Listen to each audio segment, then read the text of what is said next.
Hello guys, welcome back to target PSC life sciences. आज की video में हम पढ़ने वाले हैं हीट कैपेसिटी। हीट कैपेसिटी क्या होती है? When a system absorb heat its temperature rises. जब भी कोई सिस्टम क्या करता है, हीट को अब्सॉर्ब करता है तो उसका टेम्परेचर जो है वो राइज करता है। तो हम कह सकते हैं जो चेंज इन टेम्परेचर है वो क्या है, डायरेक्टली प्रोपोर्शनल है किसके, heat absorbed bye the system. यानी कि कोई भी सिस्टम जितनी हीट अब्सॉर्ब करता है उतना ही उसका टेम्परेचर राइज करता है। तो इसका क्या मतलब है कि heat is directly proportional to change in temperature. यहाँ पे जब हम इस साइन को हटाकर प्रोपोर्शनैलिटी कांस्टेंट लगाते हैं तो हमारे पास क्या आता है, सी। यहाँ पे ये जो सी है यही है हीट कैपेसिटी। इसको हम कैसे लिख सकते हैं, इस तरीके से। यानी कि हीट कैपेसिटी का क्या फॉर्मूला होता है, क्यू डेल टी, यानी कि heat absorb by the system, और ये क्या है, change in temperature. Heat capacity को कैसे डिफाइन कर सकते हैं? Heat capacity of a system may be defined as the amount of heat required to raise the temperature by 1 degree. मतलब कितनी हीट अब्सॉर्ब हुई टेम्परेचर को बढ़ाने के लिए, उसे हम क्या कहते हैं, हीट कैपेसिटी कहते हैं। अगर हम ये मान के चलते हैं जो हमारा टेम्परेचर है वो T1 से T2 राइज हुआ, यानी कि सिस्टम जो था उसने हीट अब्सॉर्ब किया। इनिशियल जो टेम्परेचर था सिस्टम का वो T1 था। उसके बाद जब हीट अब्सॉर्ब कर लिया सिस्टम ने तो उसका टेम्परेचर चेंज हुआ होगा, लेट सपोज वो T2 हो गया, ठीक है। और क्यों अमाउंट ऑफ हीट उसने अब्सॉर्ब किया जब T1 से T2 चेंज होना था। तो हम हीट कैपेसिटी को कैसे लिख सकते हैं, हीट कैपेसिटी क्या होती है, हीट अब्सॉर्ब जो कि हमारा क्यू था, और चेंजिंग टेम्परेचर जो कि T1 से T2 हुआ था। तो हम इस तरीके से भी इसको लिख सकते हैं।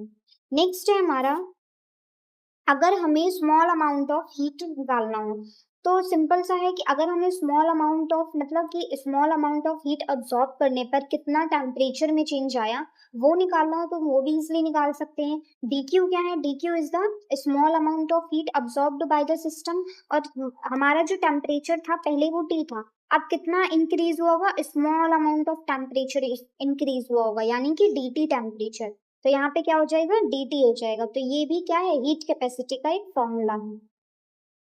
नेक्स्ट क्या है कि हीट और हीट कैपेसिटी जो है वो एक पाथ फंक्शन है। पाथ फंक्शन का मीन्स ये इनिशियल और फाइनल स्टेट पे नहीं डिपेंड करता, बल्कि ये पूरे के पूरे पाथ पे डिपेंड करता है। फॉर एग्जाम्पल, सिस्टम को ए से बी पाथ फॉलो करना है। यहाँ पे एक पाथ ये है कि वो स्ट्रेट चला जाए, दूसरा पाथ ये है कि वो इस तरीके से जाए। अगर हम इन दोनों पाथ की हीट कैलकुलेट करें तो इस पाथ की हीट कुछ और होगी, इस पाथ की हीट कुछ और होगी। यानी कि जो हीट है हमारे पास वो कैसी क्वांटिटी है, एक पाथ डिपेंडेंट क्वांटिटी है। So heat and heat capacity is a path function, मतलब ये पाथ पे डिपेंड करती है। It's value can be determined only when the path conditions like constant volume और कांस्टेंट प्रेशर आर स्पेसिफाइड।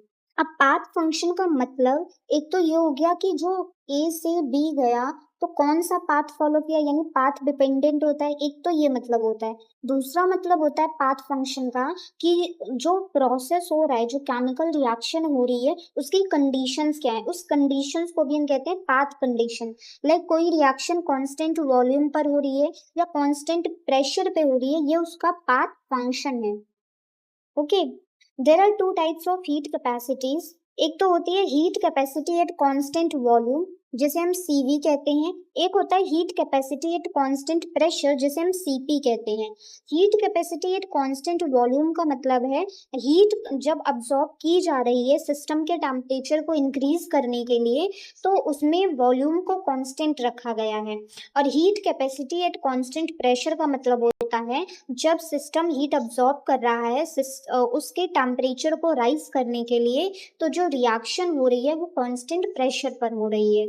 अब हम CV पढ़ते हैं। CV का क्या मतलब है, heat capacity at constant volume. अभी हमने हीट कैपेसिटी का फॉर्मूला पढ़ा था, क्या होता है, dq बाय dt। अगर हम क्या पढ़ रहे हैं, CV मतलब जो होगा heat capacity at constant volume हमें निकालना है। तो यहाँ पे बस क्या लिख देंगे, जो फॉर्मूला था उसमें यहाँ पे V और यहाँ पे V लगा देंगे। इसका मतलब है heat capacity at constant volume, और इसका मतलब है कि जो हीट अब्सॉर्ब की गई है वो कांस्टेंट वॉल्यूम पर अब्सॉर्ब की गई है। तो ये हमारे पास निकल के आ जाएगा। अब अब अगर इसमें हम first law of thermodynamics apply करें तो फर्स्ट लॉ ऑफ थर्मोडायनेमिक्स हमारे पास क्या था, D Q D U and plus में P D V. D Q क्या है, स्मॉल अमाउंट ऑफ हीट, यहाँ पे ये क्या है, d u internal energy, p is the pressure and d v is the volume. अगर हम क्या करें, दोनों साइड ये जो थर्मोडायनेमिक फॉर्मूला है हमारे पास D Q D U plus P D V, इसमें दोनों साइड डी टी से अगर इनको डिवाइड कर दिया जाए dt से, तो क्या होगा, तो साइड हमने d से क्या कर दिया, dt से डिवाइड कर दिया। एक आइसोकोरिक प्रोसेस के लिए क्या होता है, वॉल्यूम जो होता है वो कांस्टेंट रहता है। हम क्या कैलकुलेट करें, cv, it means heat capacity at constant volume. तो अगर कांस्टेंट वॉल्यूम है तो ये जो वॉल्यूम वाली टर्म है वो जीरो हो जाएगी। कांस्टेंट वॉल्यूम मींस dv जो है वो जीरो है, तो ये वाली पूरी टर्म जीरो हो जाएगी और हमारे पास क्या बचा, dq by dt and du by dt। So हमारे पास बचा dq by dt and du by dt। ये dq बाय dt क्या होता है, ये हमने पढ़ा था। dq बाई dt क्या होता है, c, और यहाँ पे हम कांस्टेंट वॉल्यूम की बात कर रहे हैं तो v। तो cv का फॉर्मूला हमारे पास क्या हो जाएगा, du बाय dt। ये क्या हो जाएगा हमारे पास, cv का formula, that means heat capacity at constant volume. So in case of an ideal gas the internal energy u जो है ये क्या है, ये d है। In case of an ideal gas जो इंटरनल एनर्जी यू होती है वो सिर्फ और सिर्फ टेम्परेचर के साथ वेरी करती है। इसमें वॉल्यूम जो होता है वो इंडिपेंडेंट रहता है। मतलब क्या कहा जा रहा है कि अगर कोई भी हमारे पास आइडल गैस है, अगर हम आइडल गैस की बात करते हैं तो जो उसकी इंटरनल एनर्जी होती है वो सिर्फ टेम्परेचर के साथ वेरी करती है। इसमें वॉल्यूम जो होता है वो इन्वॉल्व नहीं होता है। तो heat capacity at constant volume idol gas के लिए हम क्या लिख सकते हैं, cv ड्यू बाई dt। यानी कि जो आइडल गैस होती है उसमें इंटरनल एनर्जी और टेम्परेचर सिर्फ इंक्लूड होते हैं, वॉल्यूम इंक्लूड नहीं होता है। ठीक है, तो ये क्या हो गया, heat capacity at constant volume for an ideal gas. अगर अब हमें डिफाइन करना हो heat capacity of a system at constant volume तो हम कह सकते हैं कि it is the rate of increase of internal energy with temperature at constant volume. ये हमें फॉर्मूले से ही दिख रहा है, ये डेफिनेशन जो कह रही है ना, rate of increase in internal energy with temperature. तो अब हम कैलकुलेट करते हैं Cp का formula. Cp means heat capacity at constant pressure. According to first law of thermodynamics, हमने फर्स्ट लॉ ऑफ थर्मोडायनेमिक्स में ये फॉर्मूला डिराइव किया था। अगर इस फॉर्मूले में हम dt से दोनों साइड डिवाइड कर देते हैं तो हमें ये इक्वेशन मिल जाएगी। अब एट कांस्टेंट प्रेशर क्या होगा, एट कांस्टेंट प्रेशर हम इस इक्वेशन को इस तरीके लिख सकते हैं। ये कैसे लिखा गया है, Cp है हमारे पास heat capacity at constant pressure, यहाँ पे du dt, इसको क्या कर दिया गया है, इस तरीके से लिख दिया। इसका मतलब है कि ये जो पूरी टर्म है वो कांस्टेंट प्रेशर पर ली गई है, प्लस में p सेम इसी तरीके से dv और dt, फिर यहाँ पे एट कांस्टेंट प्रेशर। तो हमें ये वाली इक्वेशन मिल जाती है, ये वाली इक्वेशन मिल जाती है। ये इक्वेशन बिल्कुल सेम इसी तरीके से, बस इसको थोड़ा सा मॉडिफाई करके लिखा गया है। अब आप इस वाली इक्वेशन को याद रखें, ठीक है। अब अगर हम एंथैल्पी ऑफ सिस्टम देखें तो हमने पढ़ा था एंथैल्पी क्या होता है, एंथैल्पी को हम H से डिनोट करते हैं। ये क्या होता है, इंटरनल एनर्जी प्लस में PV, है ना, इनका सम क्या होता है, एंथैल्पी होता है। तो अगर हम देखें तो ये हमने फॉर्मूला पढ़ा था, ठीक है, U प्लस PV। अगर इसको भी हम विद रिस्पेक्ट टू dt दोनों सारी तरफ dt से क्या कर दे, डिवाइड कर दे, तो हमें क्या मिलेगा, H का क्या हो जाएगा, dH बाई dt।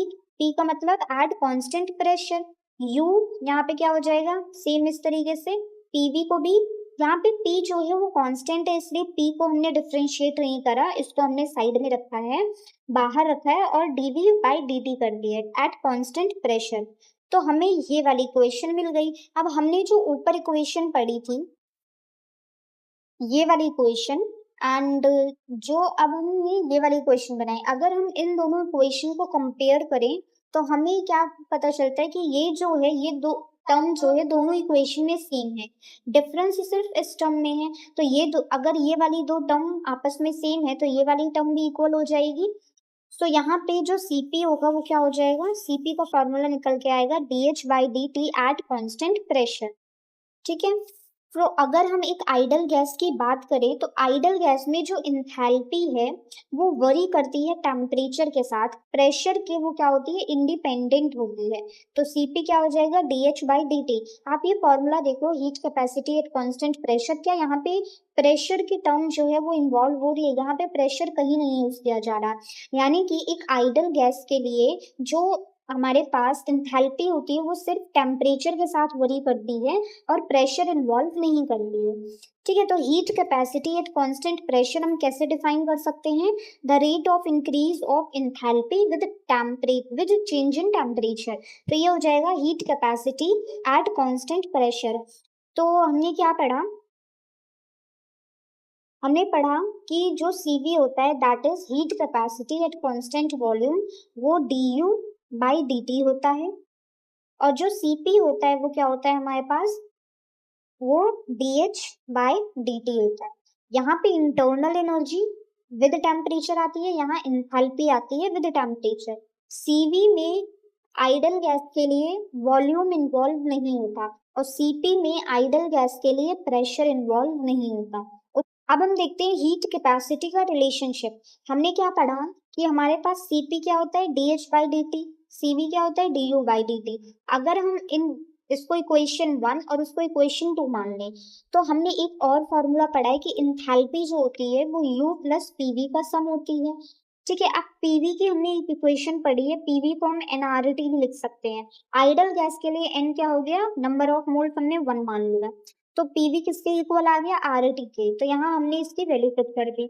अब हमने दोनों तरफ डिफरेंशिएट किया टी से, तो एच को डिफरेंशिएट करेंगे तो dH/dt, यू को करेंगे तो du/dt, और आर टी को करेंगे तो आर क्या है, आर एक गैस कांस्टेंट होता है, कांस्टेंट जो है उसको हम डिफरेंशिएट नहीं करते। तो यहाँ पे फिर टेम्परेचर तो वरी कर रहा है तो dt/dt। यहाँ पे क्या हुआ, ये कैंसल आउट हो गया क्योंकि ये जो टर्म थी ऊपर भी dt थी नीचे भी dt थी। तो हमारे पास क्या आ गया, dH/dt, du/dt एंड r बचा बस। तो हमने पढ़ा था अभी ऊपर, हमने इक्वेशन में देखा कि dH/dt क्या होता है, Cp का फॉर्मूला, du/dt क्या होता है, Cv का फॉर्मूला, और ये हमारे पास क्या है, r। तो अगर हम इसको रीअरेंज करें तो हमें क्या मिल जाता है, Cp minus Cv and r। तो ये इसे हम क्या कहते हैं, मेयर्स फॉर्मूला भी कहते हैं। ओके। तो ये क्या था, हीट कैपेसिटी का रिलेशनशिप। तो हीट कैपेसिटी का क्या रिलेशनशिप निकला, Cp minus Cv is equal to R। तो आपको ये ध्यान में रखना। हमने हीट कैपेसिटी क्या पढ़ा था, Q/T, यानी कि जितना हम हीट जो सिस्टम होगा जितना ही हीट को ऑब्जॉर्ब करेगा उसका टेम्परेचर जो है उतना ही इंक्रीज करेगा। तो वो क्या था हमारे पास, हीट कैपेसिटी था।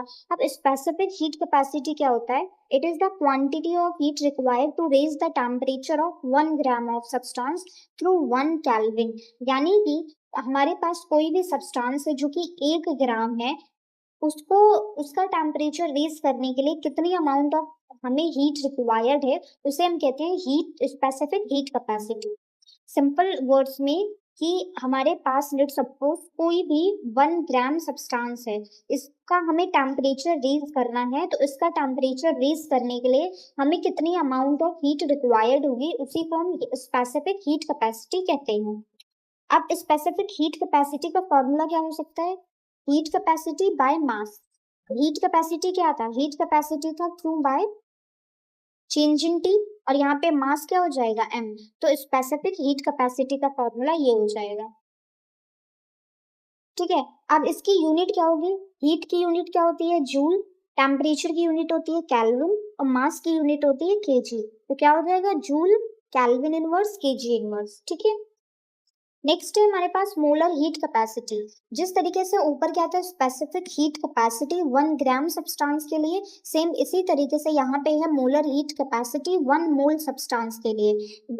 मोलर हीट कैपेसिटी क्या होती है, 1 मोल सब्सटेंस के का टेम्परेचर अगर हमें राइज करना है तो हमें कितनी अमाउंट ऑफ हीट रिक्वायर्ड है, उसको हम मोलर हीट कैपेसिटी कहते हैं। मोलर हीट कैपेसिटी का फॉर्मूला क्या होता है, heat capacity and molar mass. तो हीट कैपेसिटी का फॉर्मूला क्या पढ़ा था हमने, Q चेंज इन T, और मोलर मास का फॉर्मूला क्या हो जाएगा, M।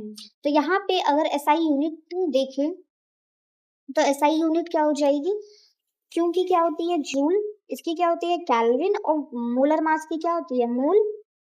ठीक है, तो इन इसके SI यूनिट क्या हो जाएगी, joule, kelvin inverse, mole inverse.